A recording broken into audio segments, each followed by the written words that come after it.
저는 신앙생활을 하면서 여러 교회를 다녀보고 여러 목사님들을 접해보면서 그분들의 말씀에 귀를 기울였습니다. 1대1로 대화를 하지는 않더라도 그분들이 설교하시는 중에 은연중에 하시는 말씀을 귀담아 들었습니다. 그런데 쭉 기억을 해보면 상당수의 목사님들이 설교 중에 당신의 고충에 대해서 말씀하시는 것을 들을 수가 있었습니다. 일부러 그것을 말씀하려고 하는 것이 아니더라도 다른 이야기를 하다가 은연중에 섞여 나오더라는 것입니다. 어떤 한 목사님은 목사가 일주일에 설교를 몇 번 해야 되는가를 말씀하셨어요. 주일 설교, 수요일 설교, 새벽기도 설교, 신방 설교, 매번 새 설교를 해야 되는 고충에 대해서 말씀을 하셨습니다. 그것이 얼마나 힘든지, 설교하는 자리에서 설교는 하지 않고 설교가 어렵다는 말씀을 하셨어요. 그 목사님에 대한 기억은 그게 다합니다. 또 한 목사님은 당신이 대학 교수로 재직할 때는 1시간 강의에 얼마의 보수를 받게 돼 있는데 목사들에게는 성도들이 시간의 개념이 없이 아무 때나 시간을 요구한다는 말씀을 하셨습니다. 당시 저는 학생이었는데 제 귀에 당신의 불만을 말씀하시는 것으로 들렸습니다. 한국 목사님들만이 고충을 말하는 게 아니고 어느 한 미국 목사님은 당신이 과거 브루클린에서 목회를 하실 때 뉴욕 마라톤을 하는 날이 되면 교회로 오는 길이 다 막혀서 성도들이 교회를 오지 못했다, 이런 말씀을 종종 하셨는데 그것이 당신의 상처였던 것 같습니다. 또 어떤 목사님 사모님은 그 목사님과 결혼하기 전에 꿈을 꾸었는데 목사될 남편 될 분과 걸어가는데 남편 목사님이 계속 담배를 피우시더라는 겁니다. 그래서 왜 목사님이 담배를 피우나라고 생각하면서 잠에서 깼는데 곰곰이 생각을 해봤더니 담배를 피운다는 말은 고민한다, 힘들다라는 뜻이더라, 그런 말씀을 하셨고, 후라이보이 곽규성 목사님의 사모님은 간증하실 때 이스라엘 레위 지파는 기업이 없었다, 제사장 직분이었기 때문에 기업이 없었다라는 얘기를 종종 하셨는데 아마 그 말은 목회자들이 경제적으로 어렵다는 말씀을 하려고 하셨던 것으로 보입니다. 그 이외에도 은연중에 목회의 어려움에 대해서 말씀하는 분들이 많았는데 이것은 반칙입니다. 왜냐하면 목사가 성도들을 위로하려고 해야지 성도에게 위로를 받으려고 하는 것이기 때문입니다.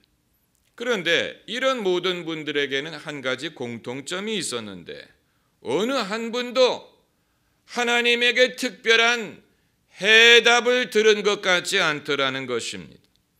그들의 고충에 대해서 하나님이 특별히 위로해 주신 것 같지 않아요. 무엇을 근거로 그런 말을 하는 것이냐? 한 말을 또 하기 때문에 그렇습니다. 하나님이 답변해 주셨다면 더 이상 할 필요가 없는데 안 들어주시는 것 같으니까 사람들에게 계속해서 그 말을 하는 것입니다. 왜 하나님이 이런 고충에 대하여 특별히 말씀해 주시지 않느냐? 그 이유는 목회자의 사명에 따라오는 것이기 때문에 그렇습니다. 판을 가는데 실이 가는 것처럼 예외적인 것이 아니고 당연한 것이기 때문에 그래요. 패키지의 일부에 그런 고충을 감당하지 못한다면 사명을 감당할 수가 없는 것이고, 사명을 감당하노라면 이런 고충을 피할 수가 없습니다. 그 둘을 분리해서 생각할 수 없습니다. 예외는 없습니다. 목회자라면 다 경험하는 것이고 나만 경험하는 것이 아니에요. 예수님도 감당하셨고 사도들도 감당했고 모든 믿음의 종이 감당한 것입니다. 그렇기 때문에 이런 고충에 대한 하소연에 대하여 하나님이 특별히 답변해 주시지 않는 것입니다. 이것은 성도님들도 마찬가지. 이 시대에 전도하는 방법에는 분명히 문제가 있습니다. 어느 누구도 예수님을 믿으면 얼마나 자기를 부인해야 되고 얼마나 십자가를 져야 되는지에 대해서 말하지 않고 듣기 좋은 말만을 하려고 합니다. 하나님이 당신을 사랑하십니다 라든가 기도할 수 있는데 왜 염려하십니까 라든가 주 예수를 믿으라 그리하면 너와 내 집이 구원을 받으리라 이런 식으로 미끼를 던지려고 합니다. 미끼를 던져서 사람들이 낚일 만한 좋은 말만을 하려고 하는데 이렇게 미끼를 던지는데 예수님을 믿지 않는다면 이상한 것입니다. 그런데 문제는 일단 이렇게 예수님을 믿게 된 후에야 교회가 그들에게 말하기를 그런데 예수님을 따라가려면 당신을 부인하고 십자가를 져야 됩니다. 그제서야 그 말을 하는 것입니다. 이게 바로 놀랬지라는 것입니다. 서프라이즈. 사람들마다 놀라는 것입니다. 응? 그런 게 있는 줄 나는 몰랐는데 왜 미처 얘기해 주지 않았느냐? 이건 남의 얘기가 아니에요. 저도 예수님을 믿은 후에야 그 사실을 알게 되었습니다. 아마도 전도해도 예수 믿기를 거부하는 사람들은 우리가 생각하는 것보다 똑똑해서 그런지 모릅니다. 예수님을 믿으면 어떤 부담이 따라오는지를 그들은 알고 있는 것입니다. 성령 충만에 대해서도 똑같은 원리가 적용이 됩니다. 많은 사람들은 성령하면 성령 체험, 성령 세례, 성령의 능력, 성령의 은사, 신기하고 흥분되고 신나는 것만 생각하려고 하는데 그러나 성령 충만이란 이례적인 사건이 아니고 우리가 사는 동안 두고두고 자기 자신을 부인하고 성령을 쫓아 행하는 것을 말하는데 대다수의 경우에는 성령 체험을 한 후에야 교회가 그들에게 그런데 성령 충만하려면 앞으로 성령을 쫓아 살아야 됩니다. 그제서야 그 말을 해주는 것입니다. 집회 가서 뜨거운 성령 체험하는 것은 신나는 일이 신기하고 즐거운 일이 그러나 성령을 쫓아 행하는 것은 그렇게 신나지도 않고 그렇게 즐겁지도 않고 괴롭습니다. 왜냐하면 자기의 육신을 죽이고 자기를 부인해야 되는 것이기 때문이에요.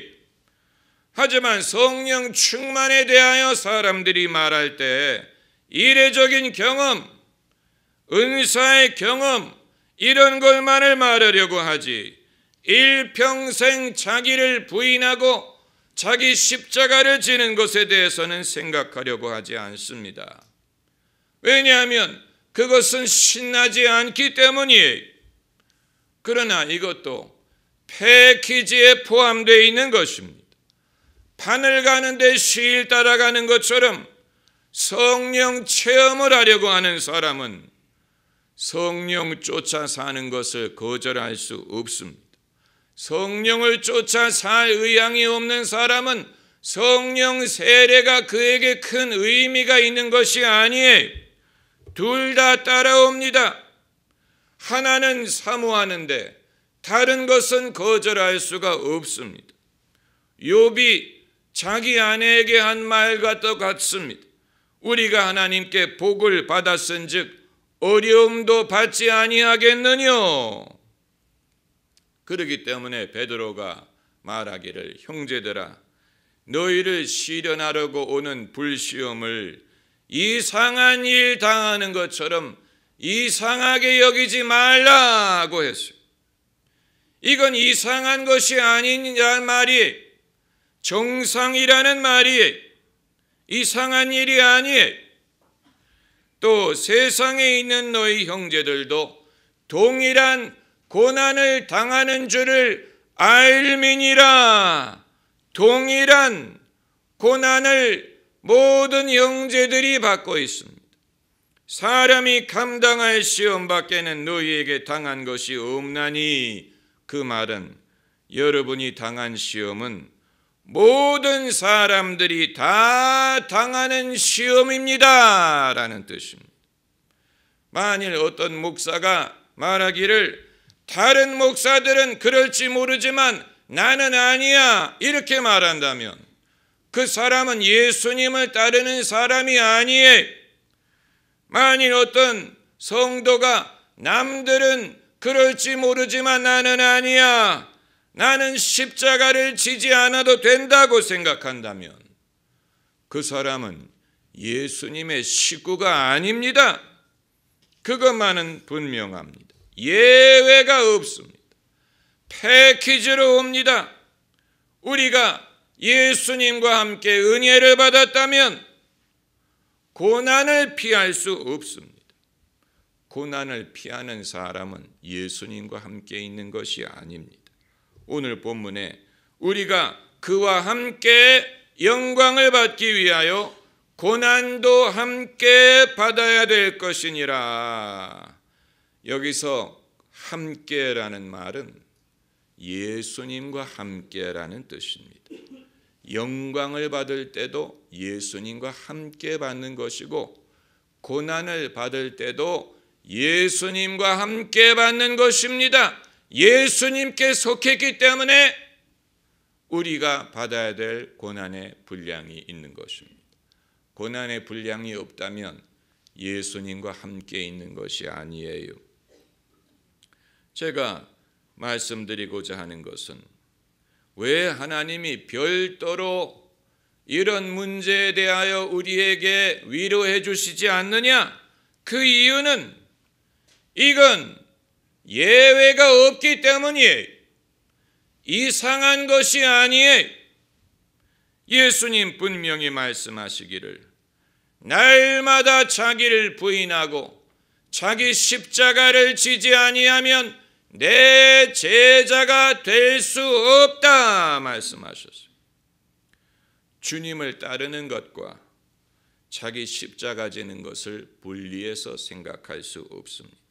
하나는 얻고 다른 것은 거절할 수 없습니다. 영광은 얻고자 하는데 고난을 회피할 수 없다는 말입니다. 아마 여러분 중에 아무개는 안 그런 것 같은데요. 그건 그 사람의 입장이 돼보지 않고는 알 수 없는 것입니다. 겉으로 드러나는 것만으로 판단할 수 없습니다. 그 사람이 그렇든 안 그렇든 그건 내가 관여할 바가 아니에요.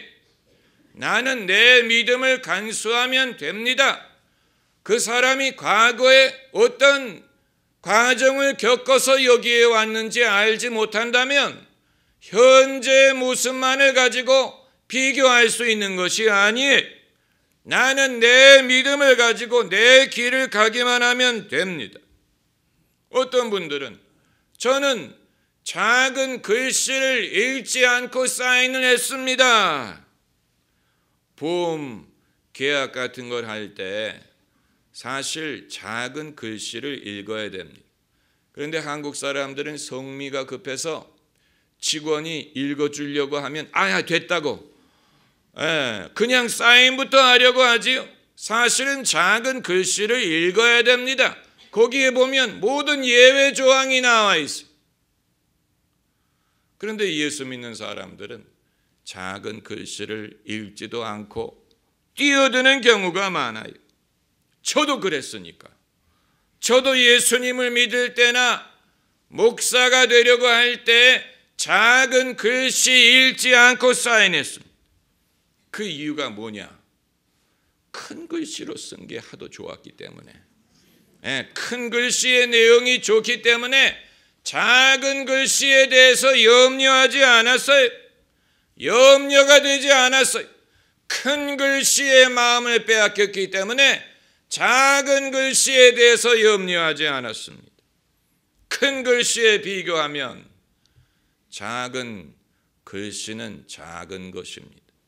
한번 따라해 보시기 바랍니다. 큰 글씨에 비교하면 작은 글씨는 작을 뿐이다. 정말이에요. 우리가 주님으로부터 얻는 축복과 평강과 천국과 능력과 하나님의 자녀됨과 그 권세와 영생에 비교하면 우리에게 요구하시는 희생이든 대가는 작은 것입니다. 작은 것이 오늘 본문 18절에 생각컨대 현재 고난은 장차 우리에게 나타날 영광과 좋게 비교할 수 없도다. 비교가 안 되기 때문에 비교할 수 없는 것입니다. 비교가 되지 않아요. 그 사실을 알아야 됩니다.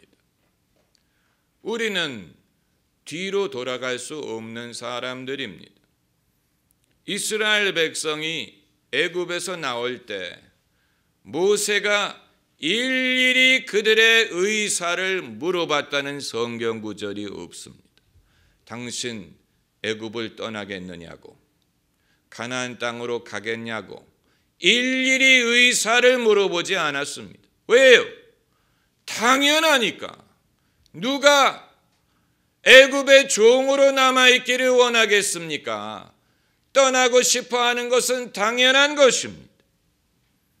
그러나 일단 떠나고 나니까 돌아가고자 하는 유혹이 오더라는 것입니다. 그러나 유혹은 유혹일 뿐 대안이 될 수는 없습니다. 그 사실을 알아야 됩니다. 유혹은 유혹이지 대안이 될 수가 없습니다. 돌아가는 것은 대안이 아니에요. 천성을 향해 가는 성도들아, 앞길의 장애를 뒤려 말아라. 천사들이 우리를 영접하러 문 앞에 기다려 서 있다. 환자가 병원에 입원하면 링거 주사부터 꽂지 않습니까? 링거는 사실 특별한 치료의 효과가 있는 게 아니고 수액입니다. 몸에 힘을 더해주는 것뿐인데 아마 여러분이 교회에 오셔서 듣는 말씀도 링거 주사와 같을 것입니다. 이미 여러분은 건강합니다.